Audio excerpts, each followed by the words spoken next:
Hi all, ఈరోజు mini video వచ్చేసి ఉల్లిపాయలు టమాటా ఎగ్ పులుసు మా స్టైల్లో మేము ఎలా చేస్తాం అనేది ఈ వీడియోలో మీకు చూపిస్తున్నాను. ముందుగా కావాల్సిన వెజిటబుల్స్ అన్నిటిని కట్ చేసుకొని వాటిని పోపు పెట్టుకోవాలి.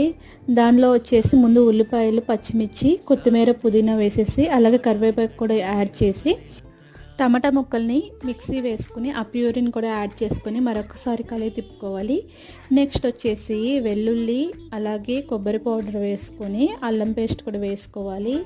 ఉప్పు కారం కూడా యాడ్ చేసిన తర్వాత ఒకసారి కలిపి తిప్పుకొని మూత పెట్టుకోవాలి. నెక్స్ట్ 2 నిమిషాల తర్వాత మూత తీస్తే నూనె ఇలా పైకి తేలుతుంది.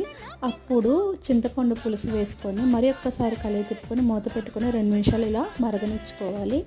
తర్వాత ఉడకపెట్టుకున్న ఎగ్స్ని ఇలా ఘాట్లు పెట్టుకొని పులుసులో వేసుకొని ఒక 5 మినిట్స్ సిమ్లో ఉంచుకుంటే కర్రీ అనేది రెడీ అయిపోతుంది. లాస్ట్లో ఇలా కొత్తిమీర చల్లేసుకొని సర్వ్ చేసుకోవటమే. నచ్చితే కనుక